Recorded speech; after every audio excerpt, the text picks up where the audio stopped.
உலகெங்கும் உள்ள ரெட்ரோ ஆன்மீகம் நேயர்களுக்கு வணக்கம். நான் உங்க வித்யா கார்த்திக். ஒவ்வொரு மாதமும் எனக்குன்னு ரொம்ப யூனிக்கா ராசி பலன்கள் பார்த்து கொண்டே வருகிறோம். இந்த மாசம் எனக்கு என்ன நடக்க போகுது, இந்த மாசம் நான் எதெல்லாம் பார்ப்பேன், என்ன எக்ஸ்பெக்ட் பண்ணலாம், கிரகங்கள் இந்த மாதம் என்னை எப்படி எல்லாம் இயக்க போகுது அப்படின்ற மாதிரி தொடர்ந்து மாத ராசி பலன்கள் பார்த்து கொண்டே வருகிறோம். அந்த வகையில இப்ப நம்ம பார்க்கக்கூடிய மாதம் என்னன்னா நவம்பர் மாதம். நவம்பர் மாதம் ஒவ்வொரு கிரகமும் என்னெல்லாம் பண்ண போகுது, ஒவ்வொரு ராசிக்காரர்களுக்கும் எப்படி எல்லாம் இருக்க போகுது, முதல்ல பிளான்ட்ரி போர்ஷன் எப்படி எல்லாம் இருக்கு, என்னென்ன பயிற்சிகள்லாம் இருக்குன்றவ. என்னமோ போன தடவை நீங்க சொன்னீங்க குரு அதிச்சாரமா வரப்போறாரு, அதாவது இதாவது இந்த மாசம் நம்ம என்ன நல்லவைகள் எல்லாம் எதிர்பார்க்கலாம் அப்படின்னு பார்த்தோம்னா, ஹானஸ்டா சொல்லலாம் இந்த தடவை எல்லா ராசிக்காரர்களுக்கும் மிகச்சிறந்த ஒரு நன்மை தரக்கூடிய மாதமாதான் கண்டிப்பா மலர காத்திருக்கிறது. ஏன்னா குரு என்னதான் அதிச்சாரமா பயிற்சியானாலும் அப்படியே கொஞ்ச நாள்ல திரும்ப எகைன் வக்ரமாயி திரும்ப கொஞ்ச நேரம் இருந்து அப்படியே மேல போறாரு. சோ உண்மையா சொல்லணும்னா இந்த நவம்பர் மாதம் ஒரு மாதம் அப்படின்றது எல்லா ராசிக்கார கட்லியும் மழை தான், அந்த அளவுக்கு உலகத்திலையும் மழை. ஓகே, அந்த அளவுக்கு சூப்பரான ஒரு நன்மையை தரக்கூடிய மாதமாகத்தான் இந்த நவம்பர் மாதம் இனிதே மலர காத்திருக்கிறது. சரி வாங்க, ஒவ்வொரு ராசிக்காரர்களுக்கும் எந்த விதத்தில் இந்த பெயர்ச்சிகள் உங்களுக்கு சாதகமாகவும் பாதகமாகவும் அமைய போகுதுன்னு பார்க்கலாம்.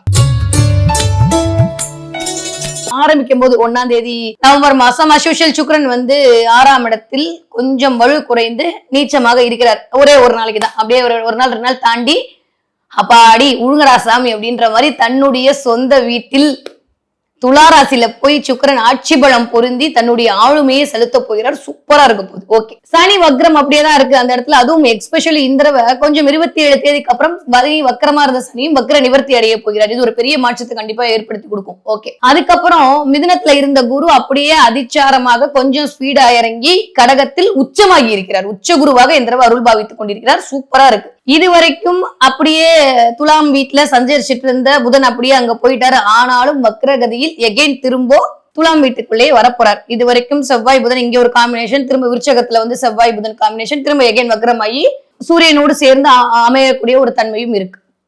கிட்டத்தட்ட 16ஆம் தேதி எப்பயும் போல சூரியன் தன்னுடைய பெயர்ச்சியை தன்னுடைய அமைப்பில் செலுத்த போகிறார். ஓகே, எங்க இருந்து இது வரைக்கும் கொஞ்சம் ஐப்பசி மாசம் வலு குறைவாக இருக்கக்கூடிய சூரியன் 15ஆம் தேதிக்கு அப்புறம் அப்படியே நகர்ந்து செவ்வாய் வீடான விருச்சக வீட்டில் இருக்க போகிறார். தன்னுடைய கருத்துக்களால் அனைவரையும் கவரக்கூடிய கன்னிராசினியர்களுக்கு இந்த ஒரு மாத காலம் என்னவெல்லாம் நடக்க போகுது, கிரகங்கள் எப்படி எல்லாம் இயக்க போறாங்க, என்னதான் ஏன் இருக்கு, என்னென்னமோ நடக்குது. நானும் ஒரு 3 மாசமா திடீர் மாற்றம்லாம் வருது, திடீர் நிகழ்வுகள்லாம் வருது, எதிர்பார்க்காதெல்லாம் நடக்குது அப்படின்ற மாதிரியே வாழ்வியல் போயிட்டே இருக்குல்ல. ஆமா, அது போன மாசம் எல்லாம் நிறைய திருப்பங்கள் நான் சொல்லிட்டே இருந்தேன்.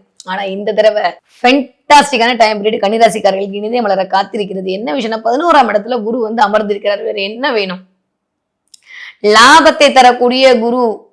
இது வரைக்கும் 10ஆம் இடத்துல இருந்தா பதவி பறிப்போகும்லாம் சொன்னாங்க. நானும் நிறைய சொல்லிட்டேன், பதவியெல்லாம் பறிப்போகாது, ப்ரமோஷன் தான் கிடைக்க போகுது. நிறைய பேர் ஆமான்னு பர்சனலா கூட மெசேஜ் பண்ணிக்க, ஆமா மேடம் ப்ரமோஷன் கிடைச்சிச்சு, இன்கிரிமெண்ட் கிடைச்சிச்சு. இந்த தடவையும் சொல்றேன், 11ஆம் இடத்தில் லாபத்தை தரக்கூடிய இடத்தில் குரு அமர்ந்திருக்கிறார்.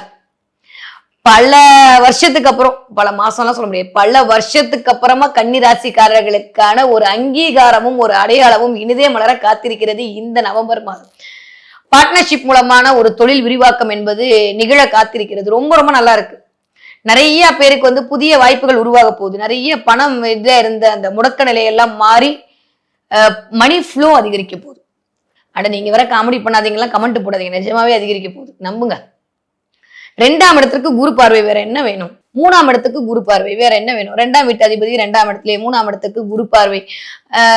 முயற்சிகள் எல்லாம் படுத்தமா போகுது. ஏற்கனவே சொன்ன இந்த 3, 11 இடங்கள் இயங்கும் போதுதான் ஒரு மாதிரியான நல்லவைகள் எல்லாம் நடக்கும் அப்படின்னு சொன்னேன்ல. அந்த மாதிரி இந்த தடவை 3ஆம் இடத்து அதிபதியும் ரொம்ப ஸ்ட்ராங்கா உட்கார்ந்துருக்காரு. அது குருவோட பார்வையில இருக்காருன்னா தொடர்ற முயற்சி எல்லாம் வெற்றி தான். யாரெல்லாம் அண்ணன் தம்பின்னு கொண்டாடுறீங்களோ அவர்கள் மூலமாக ஒரு நல்ல சலுகைகள் கிடைக்க போகுது. இதுவரைக்கும் உங்களுடைய கன்னிராசி பெண்களாக இருந்தால் உங்களுடைய கணவனை குறித்து நீங்கள் பட்ட கவலை அனைத்தும் அப்படியே மாறப்போகுது. செவ்வாய் அப்படின்னாலே பெண்ணுக்கு கணவனை தான் இண்டிகேட் பண்ணும். அதுக்கு குருவோட பார்வை கிடைக்கும் போது உங்க வீட்டுக்காரருக்கு குருவருளும் திருவருளும் கிடைப்பதற்கான வாய்ப்பை பிரபஞ்சம் உருவாக்கி கொடுக்க போகிறது. நமக்கு என்ன, வீட்டுக்கு வந்தானே, எல்லாம் ஒண்ணு தானே. அந்த மாதிரி கன்னிராசிக்கார பெண்களுடைய கணவன்மார்களுக்கு இந்த தடவை அமோகமான யோகமான காலகட்டம் இனிதே மலர காத்திருக்கிறது. கன்னிராசி ஆண்களாக இருந்த பட்சத்தில் கொஞ்சம் அண்ணன் தம்பியிடம் விட்டு கொடுத்து போக வேண்டிய கட்டாயமாகத்தான் இருக்கிறது. அதுல கொஞ்சம் கவனமா இருக்கு. நீங்க ஒண்ணு சொல்லி அவங்க ஒண்ணு எடுத்து தேவையில்லாத ஏதாவது ஒரு சின்ன டிஸ்டர்பன்ஸை கொண்டு கொடுக்கலாம். அதனால அதுல மட்டும் கொஞ்சம் கவனம் தேவை. ஏன்னா கொஞ்சம் வக்ரமாயிருக்கு. ராசிநாதன் கொஞ்சம் வக்கரமாகும் போது தாட் ப்ராசஸும் ஓரளவுக்கு நம்ம சொல்றது ஒண்ணு அவங்க புரிஞ்சுக்கிறது ஒண்ணுன்ற மாதிரி இருக்கே, நான் ஒழுங்கா தானே கன்வே பண்றேன்னா நான் கரெக்டான்ற மாதிரி அந்த மாதிரி தேவையில்லாம நம்மளுக்குள்ளேயே சில டைலமாஸ் கிரியேட் பண்ணி கொடுத்துரும். அதனால கன்னிராசி ஆண்களை பொறுத்த வரைக்கும் இந்த தடவை நீங்க கரெக்டா தான் பேசுறீங்க, பஸ் தப்பு உங்க மேல இல்ல, புதன் மேல. ஓகே, ராசிநாதன் வந்து கொஞ்சம் வக்கரம் அடையக்கூடிய தன்மையில இருக்கும் போது முதல்ல செவ்வாயோட சேர்ந்திருக்கும் போது கொஞ்சம் போட்டி மனப்பான்மை அதிகரிக்கலாம். போட்டின்னு சொல்ல வேணாம், இது ஒரு ஆரோக்கியமான போட்டின்னு எடுத்துக்கோங்களேன். இப்ப செவ்வாய் கூட இருக்கும்போது என்ன ஆகும் அப்படின்னா, நான் பண்ணி காட்டிடுறேன் பாரு, நீ பெருசா நான் பெருசான்ற மாதிரி சும்மா கேம்ல கூட சின்ன பிள்ளைங்க கேம் விளையாடும் போது கூட நான் ஜெயிக்கணும்ன்ற மாதிரி இதுதான் அந்த போட்டி. நான் சொல்றேன், ஒரு ஆரோக்கியமான போட்டி மேலோங்க போகிறது. அப்ப நிறைய போட்டியாளர்கள் இந்த தடவை உருவாக போறாங்க. நீங்க ஸ்டாண்டலோனா எந்திரிச்சு தைரியமா நிக்க போறீங்க. சோ கன்னிராசிக்காரர்களுக்கு இந்த தடவை என்ன ஆகுதுன்னா, இந்த போட்டியெல்லாம் வந்தது இல்ல, அதெல்லாம் அப்படியே விலகி உங்களுக்கான அடையாளம் கிடைக்க போகுது. இத்தனை பேருக்கு நடுவில் எப்படி நான் ஜெயிக்கிறது நீங்க தவிச்சிட்டு இருந்ததெல்லாம் மாறி இந்த தடவை ஸ்டாண்டலோனா நினைக்க போறீங்க. சொல்லி கில்லி மாதிரி அடிக்க போறீங்க, வேற லெவல் மாஸ் காட்ட போறீங்க. எனக்கு தெரிஞ்சு கன்னிராசிக்காரர்களுக்கு இந்த தடவை கவலைகள் மறக்கக்கூடிய காலகட்டமாகத்தான் நினைதே மலர காத்திருக்கிறது. ரெண்டாம் வீட்டு அதிபதி ரொம்ப ஸ்ட்ராங்கா இருக்காரு. இருக்கிறதுலே பெரிய விஷயம் என்னன்னா, 11ஆம் இடத்துல லாபகுரு, 2ஆம் இடத்துல சுக்கிரனும் குருவும் வேற லெவல்ல உங்களை சஞ்சாரம் பண்ணும்போது என்ன கவலை, காலரை தூக்கி விட்டு கெத்தா நடக்க வேண்டியதானே. எங்களுக்குலாம் அப்படியே லைட்டா த்ரூண்டு போறாமையா தான் இருக்கு. கன்னிராசிக்காரர்களை பார்க்கும்போது இந்த தடவை மல்டிபிள் ஒர்க் பண்ண போறீங்க. அது ஒரு வேலை 2 வேலைலாம் இல்ல, நிறைய வேலை பார்க்கறதுக்கான வாய்ப்பு. ஏன்னா குருனாலே மல்டிபிள் தான். ஸோ மல்டிபிள் வேலை பார்க்கும்போது டயர்ட்னஸ் கொஞ்சம் அதிகரிக்கலாம், தூக்கத்துல கொஞ்சம் டிஸ்டர்பன்ஸ் வரலாம். எது வரைக்கும் 15ஆம் தேதி வரைக்கும். ஆஃப்டர் 15க்கு மேல அதுவுமே ஒரு அளவுக்கு 3ஆம் இடத்துல போய் சூரியன் அமரும் போது, 12ஆம் வீட்டு அதிபதி 3ஆம் இடத்துல அமரும் போது முயற்சிக்காக தூக்கம் இல்லாம இருக்கு. அதாவது இது வரைக்கும் சொல்லிட்டே இருக்க செய்ய பார்ப்போம் அப்படின்னு உங்களை யாரெல்லாம் ஏளனமா பேசுனாங்களோ அவங்க கண்ணு விரிகிற அளவுக்கு உங்களுடைய செயல்கள் நடக்க போகிறது. அவ்வளவுதான், ரொம்ப சிம்பிள். யூஸ்வலி கண்ணி ரொம்ப அமைதியா இருப்பாங்க. எப்ப டைம் வருதோ அப்ப நான் பேச மாட்டேன், என் செயல் பேசுன்ற மாதிரி தான் உங்களோட ரியாக்ஷனே இருக்கும். இந்த தடவை அது இன்னும் 2 மடங்காக அதிகரிக்க போகுது அப்படின்னு தான் சொல்லணும். ஏன்னா 12ஆம் வீட்டு அதிபதி கொஞ்சம் நீச்சம் கம்மியா இருந்தாரு, வலு கம்மியா இருந்தது, அது ஒரு மாதிரி தூக்கத்தை டிஸ்டர்பன்ஸ் பண்ணுது. இப்ப அவரு செவ்வாயோட சேர்ந்து அமரக்கூடிய தன்மை 3ஆம் இடம் சொல்லக்கூடிய முயற்சிகள் மூலமா இது வரைக்கும் பணம் காசுல விரயமாகுதுன்னு ஒரு மாதிரி தாட் ப்ராசஸ் ஓடிட்டு இருக்கலாம். இப்போ முயற்சி பண்ணி அதை எப்படி ஜெயிக்கணும் இது மட்டும் தான் மைண்ட்ல இருக்க போகுது. ஸோ அதனால கன்னிராசிக்காரங்க இனிமே நான் சொன்ன மாதிரி கபாலிடா நெருப்பிடாவா இருக்க போறீங்க. ரொம்ப நாளுக்கு அப்புறம் வந்து அப்படியே ரிவைன் பண்ணிக்கோங்க. ஒரு 12 வருஷத்துக்கு முன்னாடி எப்படி இருந்தீங்களோ அந்த மாதிரி இருக்க போறீங்க. அப்படி பண்ணி அப்படி நின்று சொல்லி அடிக்க போறீங்க. இது வரைக்கும் இருந்த அந்த வேவிங் இருக்குல்ல, மூட் ஸ்விங்லாம் மாறி கரெக்டான ஒரு பாத்வேல போறீங்க. எனக்கான அடையாளத்தை நான் உருவாக்கிட்டு தான் நிற்பேன்ற மாதிரி உங்களுக்கான அமைப்பு இந்த தடவை மனசுக்குள் எழப்போகுது. ஸோ என்னன்னா, ஒரே வார்த்தை சொன்னா செல்ஃப் கான்பிடென்ட் இன்க்ரீஸ் ஆக போகுது. எனக்கும் தெரியும்ன்றத 4 பேர்கிட்ட உங்களுடைய செயல்கள் மூலமாக நீங்க காட்ட போறீங்க. பண விஷயத்துல இருந்த எல்லா இதுவும் தவிடுபடியா போகுது. எதுல கவனமா இருக்கணும், வயிற்றுல மட்டும் கவனமா இருக்கணும். ஏன்னா அடிவயிறுன்னு சொல்லக்கூடிய இடம் தான் கண்ணி விட்டு இண்டிகேட் பண்றது. அந்த இது வக்கரமா இருக்கும்போது கண்டிப்பா கேஸ்ட்ரிக் வர்றதுக்கான வாய்ப்புகள் இருக்கு. கான்ஸ்டிபியூஷன் ப்ராப்ளம் வரலாம். நிறைய தண்ணி குடிக்கணும். த்ரோட் பிரச்சனை வரும். திடீர்னு காது அடைச்சிக்கிறது, எப்ப பார்த்தாலும் காதுக்குள்ள அப்படியே கையை விட்டுட்டே இருக்கிற மாதிரி இருக்குது. காது அடைச்சிக்கிறது, சரியா கேட்கலையா இல்ல எனக்கு தான் கேட்கலையா, அவங்க மெல்லமா பேசுறாங்களான்ற மாதிரி திடீர்னு அப்படியே ஒரு ரீங்காரம் உள்ளுக்குள்ள ஓடிக்கிட்டே இருக்கும். ஸோ இந்த 4 பிரச்சனை லைட்டா எட்டி பார்க்கலாம். டிபெண்ட்ஸ் அப்பான உங்களுடைய நேட்டல் ஹாரோஸ்கோப்ல எல்லா பிளான்ட்டும் நல்லா இருக்குன்னா பெருசா கவலைப்பட வேண்டாம். அப்படி இல்லாத பட்சத்தில் வயிறு கவனம் இன்ட்டு போட்டு புள்ளி வச்சுக்கணும். அதே மாதிரி அமர்ந்து சாப்பிடக்கூடிய இடம் தான் 4ஆம் இடம். அந்த 4ஆம் இடத்து அதிபதி தான் போய் 11ஆம் இடம். ஸோ 4, 11 ஆக்டிவேட் ஆகும்போது நிறைய புதுசா ஏதோ வாங்குவீங்க. 4ஆம் இடம்னால உடைமைகள் தான். அப்போ நீங்க வாங்குற உடைமைகள் மூலமாக ஒரு ஆதாயம் கிடைக்கும். இல்ல உங்களுடைய உடைமையை விற்கிறது மூலமா ஒரு ஆதாயம் கிடைக்கும். உங்க 2 வீலரை கொடுத்துட்டு புது 2 வீலர் வாங்கலாம், இல்ல காரை கொடுத்துட்டு புதுசா கார் வாங்கலாம், இல்ல புதுசா ஏதாவது ஒண்ணு வாங்கலாம், இல்ல இந்த போனை கொடுத்துட்டு அந்த போனை மாத்தலாம். அப்படின்ற மாதிரி ஏதோ ஒண்ணு கொடுத்துட்டு வாங்கலான்ற மாதிரி யோசனை வரும். இல்ல சும்மா இருக்காது எப்படி சரி பண்ணலான்ற மாதிரி யோசனை வரும். இல்ல ஏதாவது புதுசா வாங்கிக்க வைக்கிறதுக்கான வாய்ப்பெல்லாம் இந்த தடவை கன்னிராசிக்காரர்களுக்கு இனிதே மலர காத்திருக்கிறது. சோ இந்த தடவை எல்லாமே மங்களங்கள்லாம் கூடி வரப்போகுது. சுப செலவுகள் அதிகரிக்க போகுது. ரொம்ப நாளுக்கு அப்புறம் நிறைய பிசினஸ் பண்ண போறீங்க. யாரெல்லாம் கேமரா ஃபீல்ட்ல இருக்கீங்களோ, யாரெல்லாம் ரியல் எஸ்டேட் பண்ணிருக்கீங்களோ, யாரெல்லாம் வந்து கணினி சம்பந்தப்பட்ட ஃபீல்ட்ல இருக்கீங்களோ, மார்க்கெட்டிங் ஃபீல்ட்ல இருக்கீங்களோ, எக்ஸ்ட்ராடினரியா இருக்க போறீங்க. உங்களுக்கான தகுதியை நீங்கள் வளர்த்து கொண்டு தனி ஒருவனாய் இருப்பதற்கான வாய்ப்பை இந்த நவம்பர் மாதம் கண்டிப்பாக பிரபஞ்சம் வழங்க காத்திருக்கிறது. அவ்வளவுதான், ஒரே வாரத்துல இந்த நவம்பர் மாசம் உங்களுக்கான பலனா இருக்க போகுது. ஓகே, நீங்க படிக்கிற குழந்தையா இருந்தீங்கன்னா இந்த தடவை சூப்பரா படிக்க போறீங்க. இது வரைக்கும் இல்லாத அளவுக்கு மிஸ்ன்னு கையெல்லாம் தூக்கி பதில் சொல்லி மிஸ்கிட்ட வந்து ஒரு அப்ரிசியேஷன் வாங்குறதுக்கான வாய்ப்பெல்லாம் இந்த தடவை கன்னிராசிக்கார குழந்தைகளா இருக்கு. இல்ல கன்னிராசிக்கார குழந்தைகளை வீட்டுல வச்சிட்டு இருக்கக்கூடிய பெற்றோர்களுக்கும் அவர்கள் மூலமாக ஒரு ஆதாயம், ஒரு அனுகூலம் கிடைக்க போகிறது. ஓகே, நீங்க காலேஜ் படிக்கிற கன்னிராசிக்கார குழந்தைகளாக இருந்தீர்களே ஆனால் கண்டிப்பாக ஒரு ப்ராஜெக்ட் சக்சஸ் பண்ண போறீங்க. 4 பேர் வியக்கிற வண்ணம் இருக்க போது நிறைய ஒரு ஜெயிச்சு காட்டணுன்ற வெறி கொண்ட வேங்கையா இருக்க போறீங்க. அதன் மூலமாக ஒரு சமூக மதிப்பு கிடைக்க போகிறது. ஓகே, நீங்க 20 வயதிலிருந்து 40 வயது இருக்கக்கூடிய கன்னிராசிக்காரர்களுக்கு வீட்டுல சுபகாரியம் நடப்பதற்கான பேச்சுவார்த்தை நடக்க போகுது. உங்க அக்காக்கோ, தங்கச்சிக்கோ, தம்பிக்கோ கல்யாணம் ஆறதுக்கான வாய்ப்பு, இல்ல அதை பத்தி பேசுறதுக்கான வாய்ப்பு, அது சம்பந்தமா ஏதாவது ஒரு நிகழ்வு நடக்கலாமா, இந்த நவம்பர் மாசம் அதை போடுவோமா, தங்கச்சிக்கு பொண்ணு பார்ப்போமா, அக்காக்கு பொண்ணு பார்ப்போமா, இல்ல தம்பிக்கு பார்ப்போம், இந்த மாதிரி இல்ல உங்களுக்கு பார்ப்போம்ன்ற மாதிரி வீட்டுல ஒரு சுபகாரியங்கள் நடப்பதற்கான வாய்ப்புகளை இது உருவாக்கி கொடுக்கும்.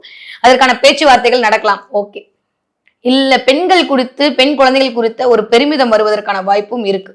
ஓகே, நீங்க 40 வயதுல இருந்து 60 வயது இருக்கக்கூடிய கன்னிராசிக்காரர்களுக்கு நான் சொன்ன மாதிரி ஜெயிச்சுக்க தான் பிறந்திருக்கேன், ஜெயிச்சு காட்டுவேன், என்ன பேசினால காட்டுறேன் அப்படின்ற மாதிரி உங்க செயல்கள் மூலமா காட்டி உங்களுக்கான மதிப்பை உங்களுடைய நடத்தையின் மூலமாக நீங்கள் கொண்டு வந்து சேர்க்கக்கூடிய காலகட்டமா இருக்கு.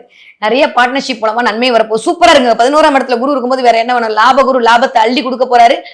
அந்த லாபம்ன்றது பணம் கட்டுக்கட்டா வர்றது இல்லைங்க. குருனாலே ஜாதகர் தான் சொல்ற மாதிரி சுயம் சார்ந்து உங்களோட லாபம் கிடைக்க போகுது. உங்களை பத்தி மத்தவங்க மீதான மதிப்பு மரியாதை அதிகரிக்க போகுது. நாட்டாமையா இருக்க போறீங்க. சொம்பு மட்டும் தான் பேலன்ஸ், எல்லா பஞ்சாயத்தும் உங்ககிட்ட தான். நீங்க தான் தீர்க்க போறீங்கன்னா பாத்துக்கங்க. அந்த அளவுக்கு சூப்பரா இருக்கு டைம் பீரியட். ஓகே, 60 வயதை தாண்டிய கன்னிராசிக்காரர்களுக்கு ஆரோக்கியத்தில் மிகுந்த கவனம் தேவை. கீழே போகும்போது பாத்ரூம் போகும்போது பார்த்து வரணும். 12ஆம் இடத்துல கேது இருக்கா, ரொம்ப ரொம்ப கவனம். தனித்த கேது வேற, அதனால போயிட்டு வர இடத்துல ரொம்ப கவனமா இருக்கணும். கொஞ்சம் கால் ஸ்லிப் ஆகிறதுக்கு வழுக்கிறதுக்கான வாய்ப்பு எல்லாம் இருக்கு. வீட்டுல பெரியவங்களை வச்சுட்டு இருக்கீங்கன்னா கன்னிராசிக்காரர்கள் அவர்களுடைய உடல் ஆரோக்கியத்தில் கண்டிப்பான கவனம்.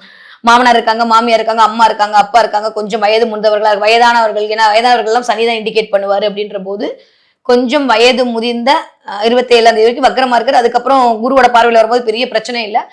சோ வயதானவர்கள் கன்னிராசிக்காரர்களா இருந்தாலும் சரி, இல்ல வயதானவர்களை வைத்திருக்கக்கூடிய கன்னிராசிக்காரர்களா இருந்தாலும் சரி, அவர்கள் மீதான ஒரு கண் வைத்துக் கொள்ள வேண்டிய காலகட்டமாகத்தான் இருக்கு.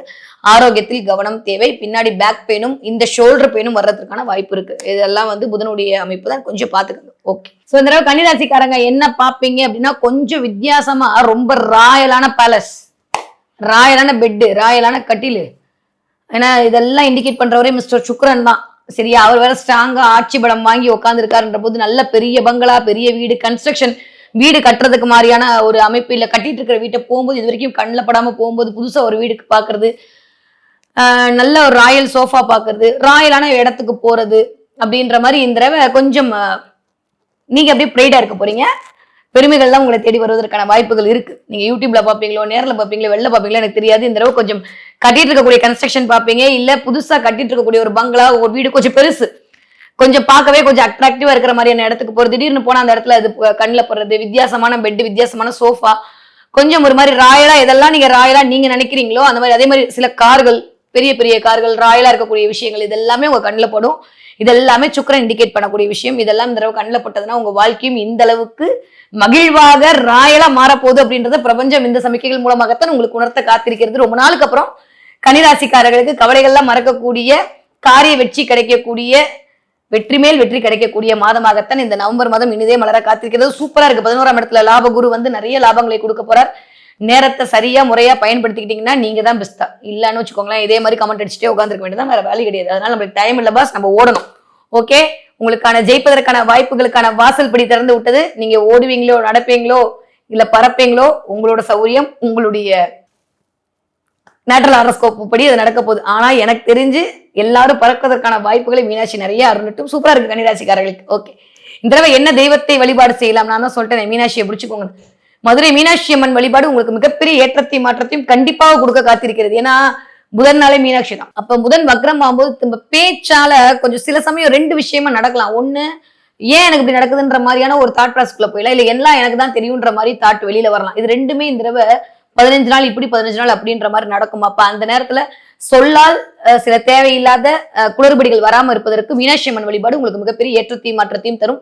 ஏன்னா அவதான் மந்திரினி. அவ மனசுக்குள் புகுந்து மந்திரியா அவங்க மனசை இயக்கி யார்கிட்ட என்ன எப்படி வெளியில கொடுக்கணும்ன்ற விஷயத்தை இண்டிகேட் பண்றவளே அவதான். அதனால இந்த தடவை உங்களுக்கான ஞானத்தை அதிகரிப்பதற்கான தேவியாக சாட்சாத் மீனாட்சி அம்பாள் வருகிறார். மீனாட்சி அம்பாள் வழிபாடு உங்களுக்கு மிகப்பெரிய ஏற்றத்தையும் மாற்றத்தையும் கண்டிப்பாக இந்த நவம்பர் மாசம் கொடுக்க காத்திருக்கிறது.